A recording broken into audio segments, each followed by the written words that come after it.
இயேசுவின் ரத்தம் ஜெயம். Praise the Lord my dear brothers and sisters. இந்த நாள்லையும் ஆவியானவர் உணர்த்தின காரியம், வழிகாட்டுதல் தடைபடுகிறதா? ஆவியானவர் உணர்த்தின வசனம் மத்தேயு எழுதின சுவிசேஷம் அதிகாரம் 2 வசனம் 9. ராஜா சொன்னதை அவர்கள் கேட்டு போகையில், இதோ அவர்கள் கிழக்கிலே கண்ட நட்சத்திரம் பிள்ளை இருந்த ஸ்தலத்திற்கு மேல் வந்து நிற்கும் வரைக்கும் அவர்களுக்கு முன் சென்றது. When they had heard the king, they departed. And lo, the star which they saw in the east went before them till it came and stood over where the young child was. Matthew chapter 2 verse 9. என கண்மானவர்களே, இந்த இடத்துல என்ன வாசிக்கிறோம் அப்படின்னா, ராஜா சொன்னதை கேட்டு அந்த ஞானிகள் சாஸ்திரிகள் அங்கிருந்து புறப்பட்டு போகையில் அவர்கள் கிழக்குல என்ன நட்சத்திரத்தை பார்த்தாங்களோ அந்த நட்சத்திரத்தை கண்டார்கள். அது பிள்ளை இருக்கிற இடம் வரைக்கும் அவர்களை நடத்தி கொண்டு போனதை நம்ம இந்த இடத்துல வாசிக்கிறோம். நாம் இந்த நாட்களில் தேவனுடைய பாதையில் நடந்து கொண்டிருக்கிறோம். ஆனால் நம்முடைய வழிகாட்டுதல் தடைபடுகிறதா? நம்ம கொஞ்சம் யோசித்து பார்க்கணும். அதாவது கொஞ்சம் வருஷத்துக்கு முன்னாடி, ஐ திங்க் 10+ இயர்ஸ் இருக்கும், அப்பதான் இந்த கூகுள் மேப்லாம் இன்ட்ரோடியூஸ் ஆகி நம்மளுக்குள்ள பரவிட்டு இருக்கு. அந்த மாதிரியான ஒரு காலகட்டத்துல நான், என்னோட ஒய்ஃப், என்னோட தம்பி 3 பேரும் ஊருக்கு போயிட்டு ரிட்டர்ன் சென்னைக்கு வந்துட்டு இருக்கோம். அப்போ கார்ல வர்றப்போ என்ன பண்றோம் அப்படின்னா, சில இடத்த ஷார்ட்டா நம்ம மூவ் பண்ணிடலாம், கொஞ்சம் சில இடத்த ஸ்கிப் பண்ணி போனோம் அப்படின்னு சொல்லி கூகுள் மேப்ல நாங்க ரூட் போட்டு பாதையை ஸ்டார்ட் பண்ணோம். கொஞ்ச தூரம் போன உடனே, ஏன்னா ஏற்கனவே நம்மளுக்குன்னு ஒரு அசம்ஷன் இருக்கும், இந்த வழியா போகலாம் அப்படி இப்படின்னு. மெயின் ரோடை விட்டு சைட்ல போற ரோடு, அதாவது சின்ன ஊருக்கெல்லாம் போற ரோடு, அந்த மாதிரியான பாதையில நாங்க போக ஆரம்பிச்சோம். கண்டினியூ பண்றோம். கடைசியா எங்க போய் நின்னோம் அப்படின்னா, அதெல்லாம் விட்டுட்டு மண் ரோடு வழியா போய் ஒரு காடு, அதுக்கு அந்த பக்கம் ரோடே இல்லை, அந்த மாதிரியான ஒரு இடத்துல போய் நாங்க மாட்டிட்டு நின்னோம். பயங்கரமான இருட்டு. திரும்ப நாங்க வந்த வழியை திரும்பி போய் கஷ்டப்பட்டு மெயின் ரோட்டுக்கு ஆஸ் யூசுவலா நாங்க வர்ற பாதையில வந்தோம். நம்ம இன்னைக்கு நிறைய பேர் அந்த மாதிரி தான். நம்ம சரியான பாதையில போயிட்டு இருப்போம். ஆனால் திடீர்னு நம்மளுடைய வழிகாட்டுதல் தடைப்பட்ட மாதிரி, அது நாள் வரைக்கும் நான் போயிட்டு இருந்த பாதையில ஏதோ இடைஞ்சல் வந்த மாதிரி, எனக்கு எங்க போறதுன்னு தெரியாத மாதிரி ஒரு ஃபீல் ஆகி நின்றுட்டு இருப்போம். நம்ம கொஞ்சம் கவனமா இருக்கணும். இந்த இடத்துல என்ன நடக்குதுன்னா, இந்த சாஸ்திரிகள் அவங்களுக்கும் இதுதான் நடக்குது. அதாவது அவங்க நட்சத்திரத்தை பாக்குறாங்க, அந்த காலத்தை நேரத்தை ஆராய்ந்து, இப்பதான் யூதர்களுடைய ராஜா பிறப்பாருன்னு சொல்லிட்டு அவங்க என்ன பண்றாங்கன்னா நட்சத்திரத்தை பின்தொடர்ந்து வர்றாங்க. நட்சத்திரம் எங்க போகுது? பெத்லஹேம்ல இயேசு கிறிஸ்து பிறந்திருந்த இடத்துக்கு அவங்கள லீட் பண்ணிட்டு போகுது. இப்போ நான் நினைக்கிறேன், அவங்க வர்ற வழியில அவங்களா ஒரு திங்கிங்ல போயிருப்பாங்க, பிறக்க போகிறது யூதர்களுடைய ராஜா, சோ அவர் எங்க பிறப்பாரு? இப்போ ராஜாவா இருக்கிற ஏரோது அவனுடைய மாளிகையில, அதாவது எருசலேம்ல இருக்கிற அவனுடைய அரண்மனையில தான் பிறப்பார் அப்படின்னு இவங்களா டேக் டைவர்ஷன் எடுத்து அரண்மனைக்கு, அதாவது எருசலேமுக்கு வந்தாச்சு. இப்பதான் இங்க அதுக்கப்புறம் அவங்களால நட்சத்திரத்தை பார்க்க முடியல. ஏரோதுட்ட விசாரிக்கிறாங்க. ராஜா அங்க கலக்கம் அடைந்தான், மற்றபடி எல்லாரையும் கூப்பிட்டு பேசுனா அவன் மறுபடியும் இவங்களுக்கு இன்ஃபார்ம் பண்றான், அவரு பெத்லஹேம்ல பிறப்பார் அப்படின்னு. இப்பதான் நம்ம வாசித்த இந்த வசனத்தின்படி அவங்க என்ன பண்றாங்கன்னா, ராஜா சொன்ன அந்த வார்த்தைகளை கேட்டு மறுபடியும் அங்கிருந்து கிளம்புறாங்க.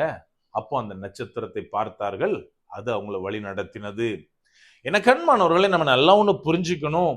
நம்முடைய வாழ்க்கையில தேவன் சில காரியங்களை நமக்கு சொல்லி இருப்பார், தேவன் நம்மை அழைத்திருப்பார், அவர் காண்பிக்கிற வழியில போயிட்டே இருப்போம். அப்போ எந்த விதத்திலையும் எந்த தடையும் வராது. ஆனால் சில கட்டத்துல என்ன பண்ணுவோம் அப்படின்னா, நம்முடைய மாம்சத்துல சில காரியத்தை யோசிப்போம், இத பண்ணா நல்லா இருக்குமே. அது மினிஸ்ட்ரியா இருக்கலாம், பிசினஸா இருக்கலாம், இன்னும் என்ன மாதிரியான காரியமா இருந்தாலும் அந்த சிச்சுவேஷனை பேஸ் பண்ணி நம்ம சில காரியங்களை முன்னெடுப்போம். இது பண்ணுனா நான் ஃபேவரா சில காரியத்துல ஈஸியா முன்னாடி வர முடியும்னு நினைப்போம். ஆனால் அங்க என்ன நடக்கும் அப்படின்னா, எப்படி இந்த சாஸ்திரிகள் வழி தவறி போனார்களோ அதே மாதிரிதான் நம்ம இன்னைக்கு நிக்கிறோம். நல்லா ஒண்ணு புரிஞ்சுக்கணும், இந்த இடத்துல தேவனுடைய வழிகாட்டுதல் நமக்கு இருக்குமா அப்படின்னா கிடையாது, இருக்காது. ஏன் அப்படின்னா, நாம நிக்கிற இடம் தேவனுக்கு பிரியமில்லாத, தேவனுடைய பாதை கிடையாது. சோ அந்த இடத்துல எனக்கு ஆவியானுடைய சத்தம் கேட்காது, ஆவியானுடைய வழிநடத்துதல் இருக்காது, நான் எங்க போகணும் அப்படின்ற ஒரு கைடன்ஸே இருக்காது. சோ இந்த இடத்துல இருந்து நான் என்ன பண்ணணும்? இம்மீடியட்டா அந்த இடத்தை விட்டு நவுறணும். இங்க இருந்து நான் சொல்யூஷன் தேடிட்டு இருந்தேன் அப்படின்னா எனக்கு கிடைக்கவே கிடைக்காது. மாறாக அந்த சாஸ்திரிகள் ஏரோது சொன்ன உடனே என்ன பண்றாங்கன்னா, அங்கிருந்து கிளம்புனாங்க, மறுபடியும் நட்சத்திரத்தை கண்டார்கள். இதை போலத்தான் நம்முடைய வாழ்க்கையில நம்ம பண்ணணும். இன்னொரு காரியத்தை நம்ம நல்லா புரிஞ்சுக்கணும். ஆண்டவரோட நடக்கும் போச்சுன்னா நம்ம எந்த விதத்திலையும் அஃபெக்ட் ஆக மாட்டோம். அவர் வழி காட்டிட்டே இருப்பார், நம்ம நடந்து போயிட்டே இருப்போம். இதை எங்க பார்க்கலாம் தெரியுமா? சில இடங்களுக்கு, அதாவது உதாரணத்துக்கு ஒரு மாலுக்கு போறோம், நம்ம பிள்ளைங்களை கூட்டிட்டு போவோம். சின்ன பிள்ளைங்களா இருப்பாங்க, நம்ம கையை பிடிச்சிட்டே வருவாங்க, ஜாலியா என்ஜாய் பண்ணுவாங்க. ஆனால் ஒரு கட்டத்துல நம்ம ஏதோ ஒரு திங்ஸ பார்த்துட்டு இருப்போம், ஏதோ ஒண்ணு பேசிட்டு இருப்போம். நம்மள அறியாம அந்த சின்ன பிள்ளைங்க என்ன செய்வாங்கன்னா, கண்ணை தப்பி வேற எங்கேயோ போயிடுவாங்க. போனதுக்கு அப்புறம் அவங்களுக்கு எங்க போகணும்னு தெரியாது, யாருமே தெரியாதவங்க அந்த இடத்துல அழுதுட்டு தான் மறுபடியும் அவங்கள நம்ம தேடி கண்டுபிடிப்போம். இதே போலத்தான் எனக்கு அன்பானவர்களை, நம்ம செய்ய வேண்டிய ஒரே ஒரு காரியம், தேவன் காண்பிக்கிற வழியில தேவனோட கூட நடக்கணும். அப்போது அவரது வழிகாட்டுதல் நமக்கு முற்றிலுமாய் கிடைக்கும். மாறாக நம்ம எப்போ நம்முடைய மாம்சத்துல சில காரியங்களை யோசித்து தேவனுக்கு பிரியமில்லாத, தேவன் காண்பிக்காத வழிக்கு போகிறோமோ, அப்போது தேவனுடைய வழிகாட்டுதலை நாம் பெற்றுக்கொள்ள முடியாது. அதாவது தேவனுடைய வழிகாட்டுதல் நம்மளை எப்பவுமே இடையில நிறுத்தாது. மாறாக அந்த நட்சத்திரம் எப்படி அவங்க தேடி வந்த பிள்ளையை, அதாவது இயேசு கிறிஸ்து இருக்கிற இடத்துக்கு அவங்கள கொண்டு சேர்த்ததோ, அதை போலத்தான் தேவனுடைய வழிகாட்டுதல் நம்முடைய பர்பஸை நம்ம அடையிற வரைக்கும் நம்மளை நடத்தி செல்லும். அப்படியே கண்களை மூடுவோமா? அன்பான ஆண்டவரே, இந்த நேரத்திலே அப்பா உம்மை நோக்கி பார்க்கிறோம். ஆவியானவர், நீர் எங்களோட இருக்கிறீர், அதற்காய் நன்றி செலுத்துகிறோம். அப்பா, நீர் எங்களை அழைத்திருக்கிறீர் தகப்பனே. அழைத்த தேவன் உண்மையுள்ளவர் என்பதை விசுவாசிக்கிறோம் அப்பா. அப்பா, நாங்க உங்களுடைய கைடன்ஸ்ல நடந்துட்டு இருக்கோம். அந்த மேலான கிருபைக்காய் நன்றி தகப்பனே.